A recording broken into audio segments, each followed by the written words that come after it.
When you've had a few Memorial Day weekends, it's no longer the unofficial kickoff of summer. It is the official kickoff of summer. You can't wait for it. And AAA estimates that 32 million Americans will hit the road for a 3-day road trip. And maybe a couple of kiddos in the back seat along with you. But before you do that, there's something else that you should also be thinking about. Jerry Reynolds, the Car Pro, host of the nationally syndicated Car Pro radio show, is here to tell us why your car should be a #1 on your summer safety checklist. Hey, Jerry, nice to see you. So, Jerry, what are all the things about the car we should be thinking about? And then we'll go back and talk about each one of them. But give us kind of the run of the list.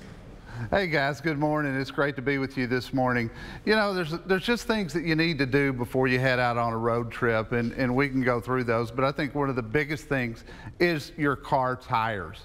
I mean, there's so much riding on your tires. Underinflated and worn tires are a huge safety risk because they make it harder to steer and harder to control the car. So number one, check your tire pressure. Your car's owner manual or just inside the door will give you what the inflation numbers should be, and check your tires when they're cold, meaning that the car hadn't been driven for a few hours. I get it. And right inside, you're right inside the door, I just had to do it this weekend. If you open the car door, there's a little panel in there that says this is what your tire pressure should be, and you need to go check it. What about fluids? I know that's one of the things that now a lot of cars are sealed and you have to go in to have the fluids checked, but are there fluids that we can still check?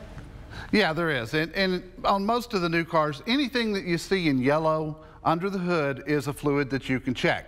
So you definitely want to make sure that in the summertime your coolant is up to speed and there's plenty of it in there. Otherwise your car is going to overheat and your air conditioner is not going to work great, and it could cause you to break down, which cause you all kinds of problems. And speaking of breaking down, nothing's worse than, you know, busting a belt of some kind, or even, you know, your brakes not functioning properly. So those are on the list as well?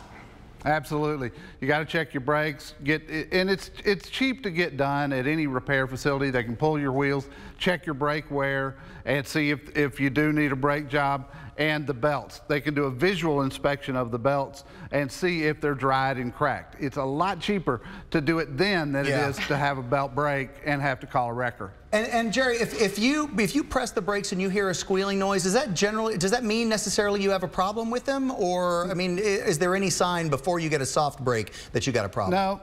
Actually, no. Brake squeal today is very common, and it's because there's no asbestos used in brakes anymore. So you're really essentially metal on metal from the very beginning. The only way to really check them and make sure that they're okay is to have them gauged by a technician. All right, Jerry, Excellent. I love having you here. There's the greatest story about you and your life and how you got to do what you do right now. Jerry Reynolds, the Car Pro, and you can hear him on carprousa.com. And he's got a nationally syndicated radio show. I hope you'll come back and give us these tips throughout the year, Jerry. I'd love to, guys. It's great to be with you. Nice to have you. He's got to get us through July 4th and then Labor Day, and then there's Christmas and Thanksgiving. So sweetest day. The sweetest day, traveling. All right, we want to get